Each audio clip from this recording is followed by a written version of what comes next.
Sudah lebih dari 20 hari banjir dan tanah longsor menerjang Aceh, Sumatera Utara, dan Sumatera Barat. Bencana ekologi ini sudah meluluh lantakkan permukiman lahan dan kehidupan warga.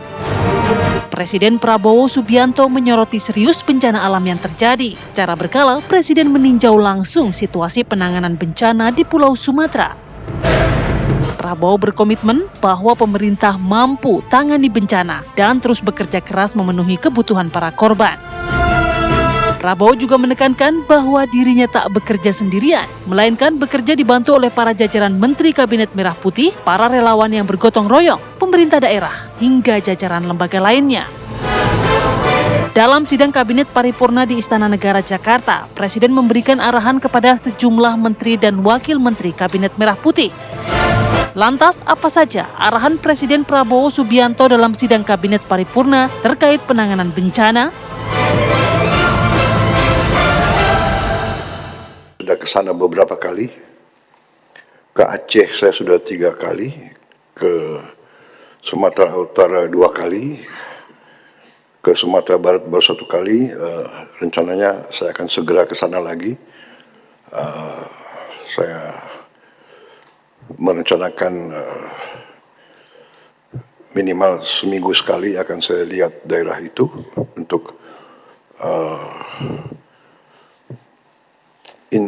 memantau perkembangan. Jadi saya ingin ucapkan terima kasih kepada semua petugas di lapangan.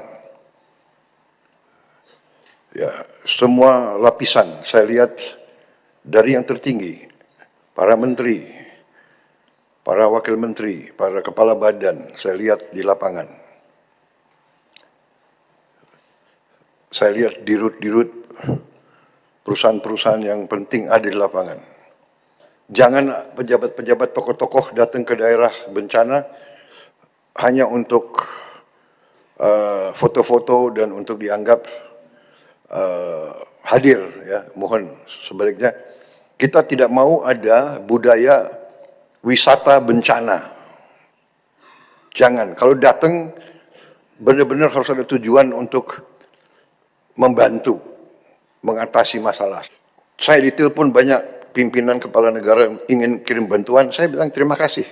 Concern Anda, kami mampu. Indonesia mampu mengatasi ini. Ya. Ada yang teriak-teriak ingin ini dinyatakan bencana nasional. Kita sudah kerahkan, ini 3 provinsi dari 38 provinsi.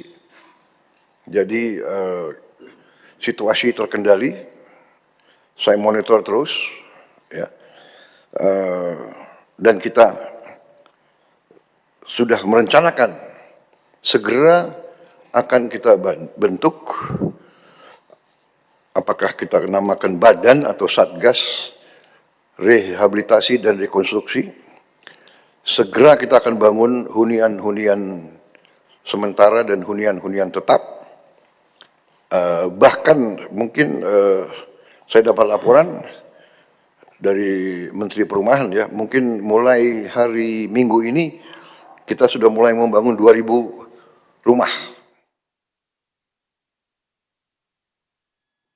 Ya, ini memang kita tahu betul ya, memang Presiden Prabowo kan sudah berulang kali kemudian mengunjungi, bahkan melihat langsung kondisi lapangan, memastikan para menterinya bekerja dengan benar begitu ya. Betul, dan tadi juga dikatakan bahwa seminggu sekali saya akan pantau langsung bagaimana perkembangannya. Tuh, jangan langsung sampai jadi blunder fokus. nih nanti menterinya. Betul, langsung jadi fokus perhatian Presiden. Dan satu lagi yang bisa di-highlight adalah jangan sampai ada yang ngambil keuntungan, baik itu keuntungan secara politik maupun keuntungan secara material dalam kondisi bencana seperti ini ya. Kita sepakat akan hal itu, tapi apa sebenarnya makna politik ya dari pernyataan Presiden Prabowo, kita akan bahas langsung bersama dengan Prof. Karim Suryadi, pakar komunikasi politik Indonesia, Pendidikan Indonesia, sudah tersambung bersama kami. Prof. Karim, selamat pagi.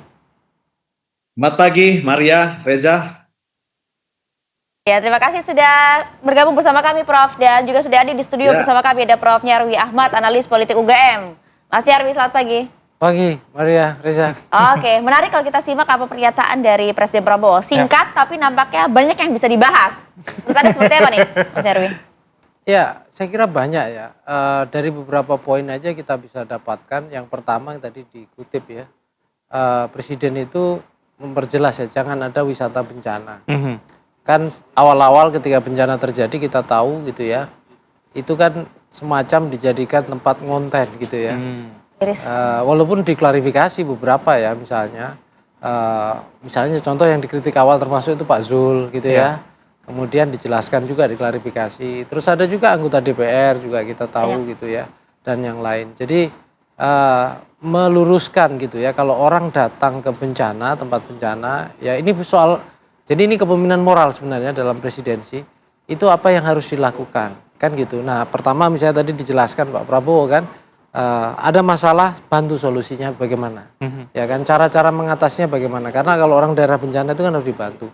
Nah itu yang pertama. Yang kedua, yang tadi juga kita lihat gitu ya, kan ditegaskan ya, ada beberapa kepala negara juga kalau nggak salah kan telepon Presiden Prabowo Iya, memberikan kemudian bantuan. pengen berikan bantuan. Di situ ada yang menarik sebenarnya, Presiden Prabowo mengatakan Indonesia mampu mengatasi bencana.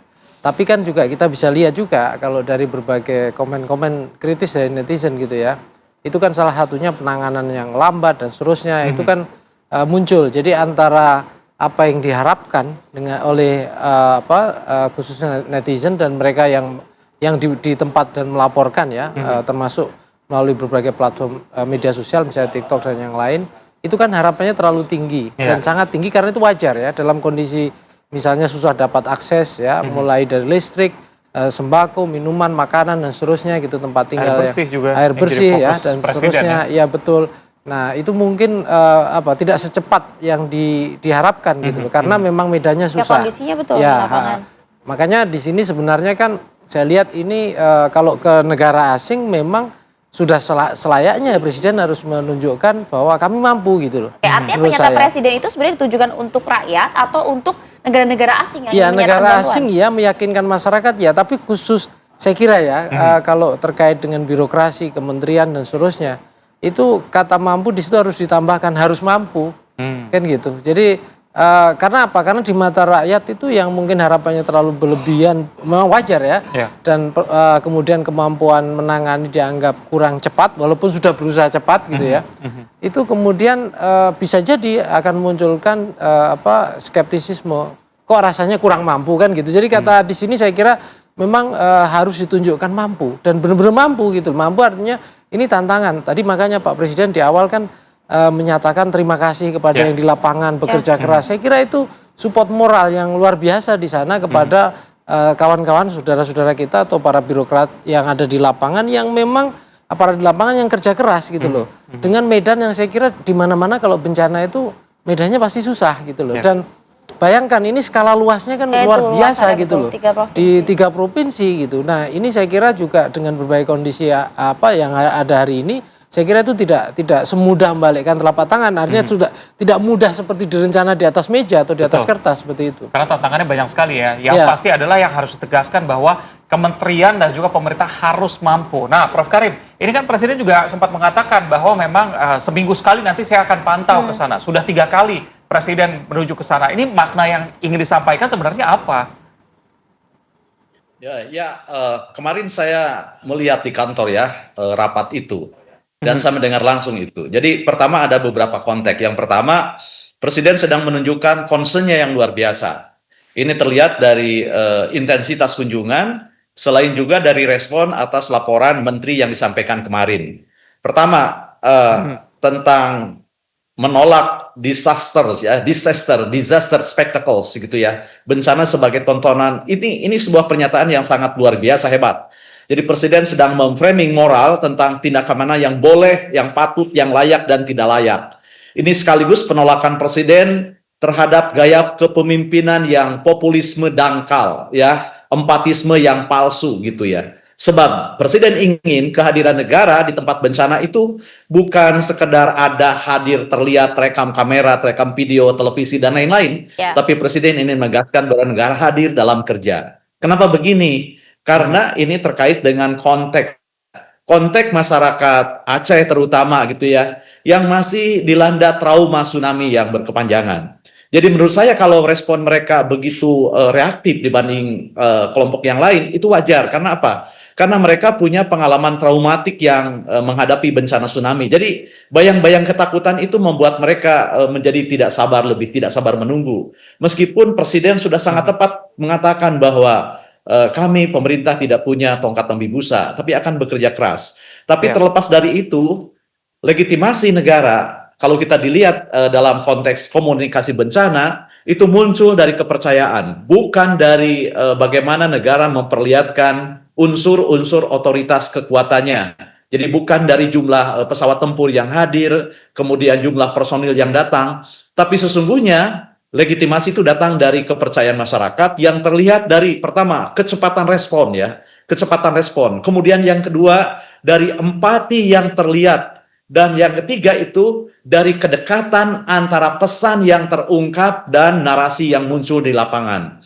Nah, memang kita melihat kalau menyaksikan berita-berita terutama dari media mainstream ya, selain medsos, itu ada dua kekuatan yang bertabrakan gitu ya, antara power strength dengan yang narrative reality strength gitu ya. Negara mengatakan mampu, tapi kemudian banyak liputan yang menunjukkan daerah terisolir masih ada, kemudian bantuan datang terlambat, rakyat harus berjalan sekian kilometer untuk mendapatkan bantuan.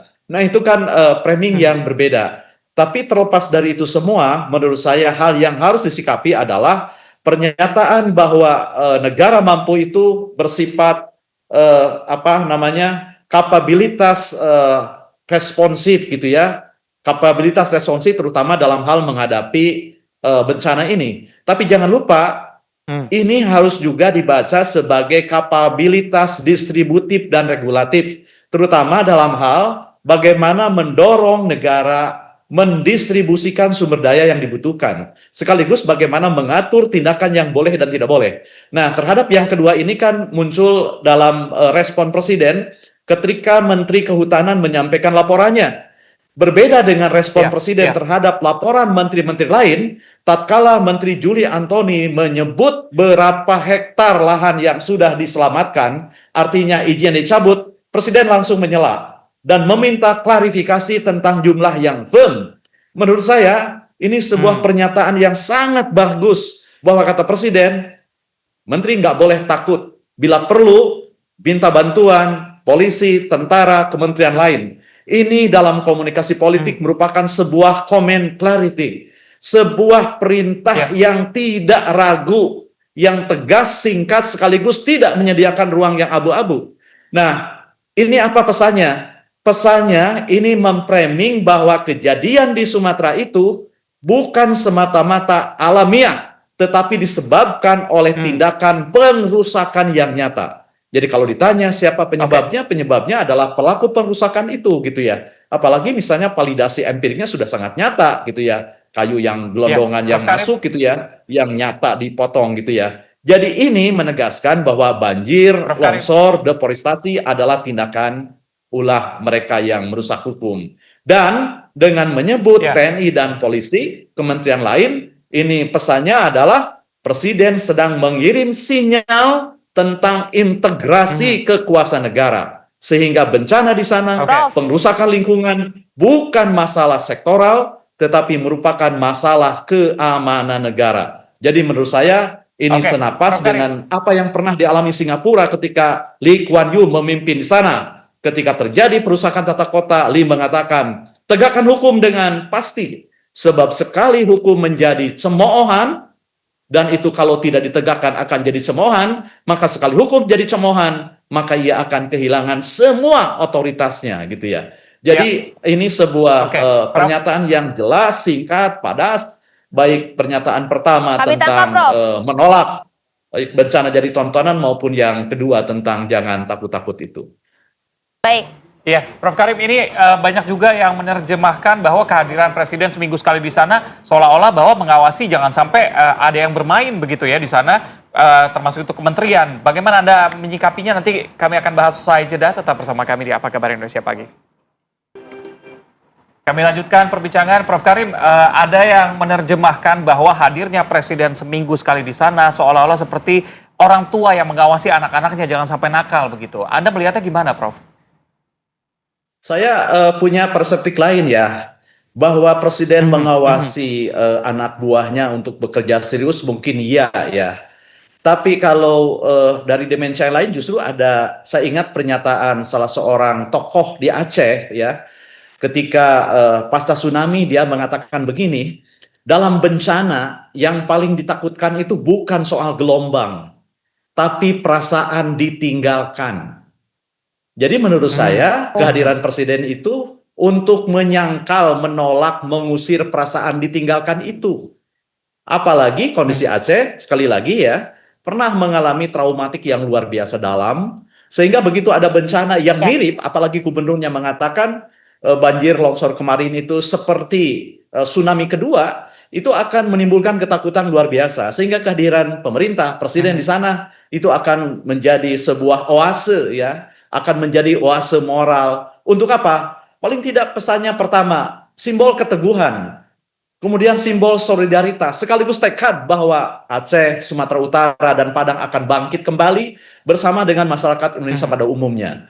Jadi saya sangat mengapresiasi jika presiden lebih sering hadir, apalagi dia tegaskan kehadiran negara bukan hanya tampak, bukan hanya tampil di video dengan latar kamera, tetapi benar-benar bekerja dan bersama dengan korban itu keluar dari himpitan krisis gitu ya, untuk kembali bangkit.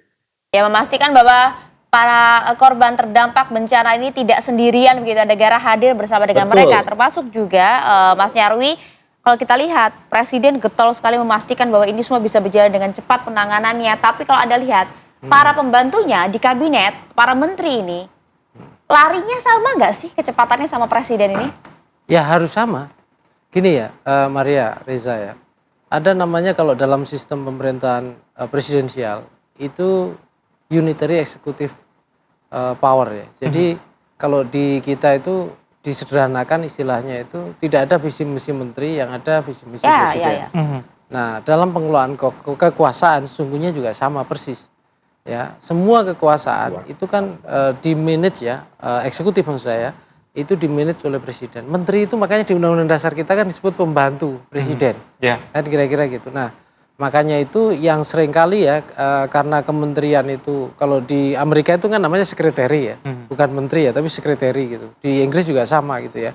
Nah, kalau di kita kan menteri. Nah, seringkali ritme pola kerjanya itu tidak 100% connect ya, tingkat kedekatannya sama. Nah, dalam konteks bencana ini menurut saya ini juga momentum ya, Pak Presiden juga semakin mengkonsolidasikan cara kerja, ya sinergitas. Itu masa masih diajarin sih sama presiden gitu loh? Nah, iya ngerti. Tetapi seringkali begini, idealnya kan para menteri ini sudah tahu ya, kira-kira apa yang harus dilakukan, ya. Tetapi pada faktanya dalam kondisi ini kan kalau kita kan belum ada semacam regulasi model pemerintahan ketika darurat dengan ketika normal. Bencana itu kan kita menghadapi kedaruratan sesungguhnya, walaupun tidak perlu dengan status darurat ya. Tetapi kondisinya itu darurat di lapangan seperti itu, sehingga dalam mengelola sumber daya ya, termasuk kebijakan-kebijakan itu tentu saja kadang-kala membutuhkan. Nah, di sini ada namanya presiden sebagai chief policy maker juga. Jadi kadang-kala diperlukan ya hal-hal baru atau kebijakan-kebijakan baru yang itu kadang-kala sifatnya diskresi, sifatnya ada tidak sepenuhnya diatur di undang-undang, bahkan dibuat hal yang baru gitu ya, atau bertabrakan satu sama lain, harus ada diinterpretasikan dengan cara yang benar. Nah, presiden punya power itu gitu loh. Presiden punya kuasa itu, makanya ada istilah presidential emergency power itu. Jadi ketika kondisi darurat, maka power presidensial itu memang menguat harusnya, dan sudah sewajarnya menguat. Kenapa? Karena semuanya tertuju kepada arahan presiden. Ya, kepada ini, tetapi jangan sampai kemudian ya ini di bawah nggak jalan-jalan, nunggu perintah presiden, apa-apa nunggu perintah presiden, padahal yang diharapkan presiden kalian kerja nih, kalian kan punya resources, tanggung jawab, kalau ada yang kurang silakan disampaikan. Nah, yang kita simak dalam rapat-rapat kemarin itu kan menunjukkan, saya kira ya, ada feedback, ada laporan gitu ya dari para menteri ya, dan kemudian ada beberapa contoh kecil lah ya, yang kemarin sampaikan Pak Tito, Pak ini ada bantuan, ada pabrik gitu ya, kita masih ingat ya, tapi mau bantu tapi harus izin bea cukai. Nah, di situ ada arahan, bisa nggak Menteri Perdagangan kan gitu, bisa nggak Menteri Keuangan seperti itu. Nah, seperti ini kan lintas namanya, yang saya kira keputusannya juga di presiden. Nah, tetapi kalau pada level eksekusi ya, ngasih solusi di lapangan, saya kira tidak perlu nunggu-nunggu presiden. Artinya kalau sudah arahan jelas, saya kira di lapangan adalah bagaimana mengeksekusinya dan melakukan hal-hal yang konkret yang Karena bisa kecepatan menolong. dan dampak itu kan yang Betul, diarahkan iya, presiden. iya. Makanya tadi ini kan ada aspek dalam leadership itu memberikan arahan ya, memberikan direction, tapi juga presiden juga menyampaikan kan. Nanti saya akan berkantor melihat Ya, lagi. kira-kira setiap minggu. Iya. Artinya mengevaluasi kan di lapangan. Sudah Betul. sampai mana capaiannya? Saya kira itu sudah hal yang di tengah berbagai hal yang juga seharusnya Oke. ditangani ya. Saya kira itu udah masuk akal atau normal lah seperti itu. Oke, Prof. Nyarwi, ini yang cukup menarik juga adalah pernyataan Presiden yang menyatakan bahwa ya nggak usah khawatir soal uang begitu. Iya. Saya nangkapnya begitu, bahwa ya pembangunan ini nanti ada uangnya kan dari efisiensi yang sudah dilakukan selama setahun ini begitu ya. Ada ketakutan juga nih, efisiensi berhasil dilakukan, uangnya dipakai, tahun depan nanti efisiensi lagi nggak? Ya, ini yang kemudian ini harus lihat anggaran dan kondisi keuangan ya. Nah. Saya harus declare saya bukan ahli itu, tetapi kira-kira dari berbagai informasi yang kita simak gitu ya. Contoh ya, Menteri Keuangan kan alokasikan 60 triliun kalau nggak salah untuk penanganan ya, khususnya pasca bencana ini. Tapi kan di luar itu kan kemarin juga kita simak Presiden misalnya memberikan 4 miliar per kabupaten kota ya untuk di luar dana yang ini ya. Nah, tetapi juga masyarakat kan juga menyimak ya berbagai kebijakan di balik efisiensi itu, salah satunya termasuk kalau boleh dikatakan yang kena efisiensi kalau dari berita yang kita simak kan termasuk anggaran BNPB kan. Anggarannya kan menurun. Nah, Itu yang apakah efisiensi ini juga di tengah kondisi bencana ini, apakah 2026 tetap saja BNPB dengan kemampuan budgeting seperti itu atau katakanlah BNPB itu sebagai leading sektor tetapi bisa ditopang oleh kementerian-kementerian yang lain. Kan tidak harus kan, misalnya bahwa Apalagi kan ini kan juga bukan bencana nasional, jadi kan daerah kan punya wewenang tuh. untuk Iya, menggerakkan iya, itu. iya. Nah, itu juga termasuk kan beberapa yang kemarin-kemarin kita simak ya, diskusi soal pemotongan TKD dan seterusnya, Iya. yang itu dikhawatirkan itu bisa mengurangi kapasitas pemerintah daerah ya untuk katakanlah memobilisasi resources untuk dalam penanganan bencana. Ya, saya kira gini ya, kalau kita bicara bencana, saya kira di Undang-Undang Penanggulangan Bencana ini 2007 itu kan ada dibagi 3 sebenarnya ya. Sebelum bencana gitu ya, kemudian ketika tanggap darurat ini sampai pasca bencana Ya. jadi gitu. Nah, idealnya tentu saja dengan kondisi-kondisi yang ada, apalagi prediksi-prediksi potensi bencana dan juga potensi daerah geografis di Indonesia yang juga rawan bencana, saya kira juga patut dipertimbangkan bahwa Presiden sebagai Chief of Policy Maker dalam konteks ini itu juga memberikan arahan termasuk mengantisipasi dalam konteks potensi-potensi bencana Ya. dengan berbagai kebijakan. Contoh tidak hanya kayak tadi yang disampaikan Prof Karim ya, kan ditanya Menhub berapa hektar yang sudah dicabut kan Ya. gitu.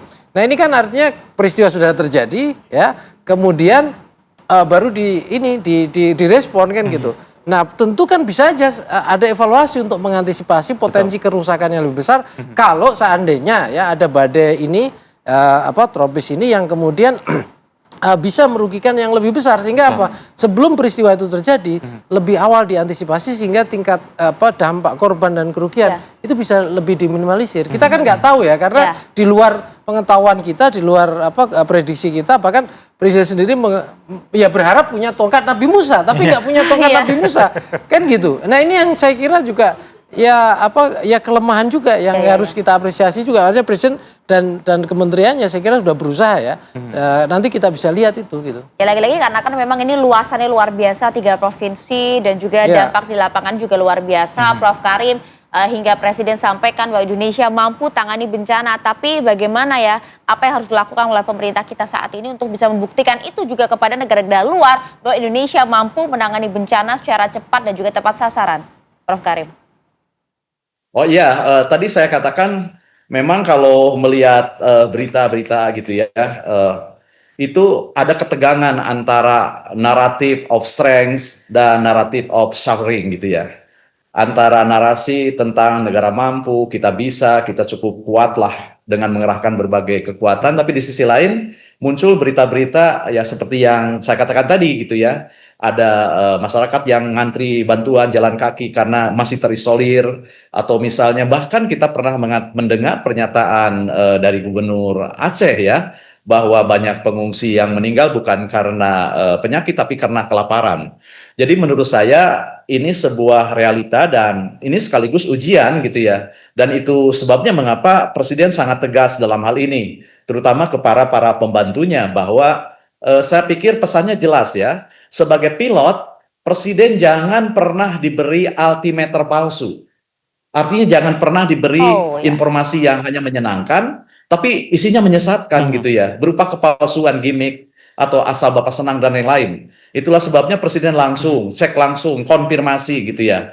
Nah, menurut saya ketegangan ini hanya akan hilang apabila ditujukan oleh 3 hal tadi. Yang pertama kecepatan respon gitu ya, kecepatan respon ini mutlak. Kemudian empati yang nyata, dan yang ketiga itu tidak ada lagi disparitas antara apa yang dicitrakan dengan apa yang disampaikan oleh publik. Sebab sekali lagi legitimasi performance negara di tengah bencana itu hanya akan muncul apabila kepercayaan ada. Kepercayaan itu muncul apabila apa yang diderita itu dari ke hari berkurang. Nah, oleh karena itu maka misalnya pepatah orang Sumatera Barat mengatakan bahwa mereka ingin pemerintah itu duduk sama rendah gitu ya, berdiri sama tinggi gitu. Artinya pemerintah ingin hadir, merasakan, menganalisis masalah, mencari jalan keluar bersama, bukan berdiri di atas klaim keberhasilan gitu loh.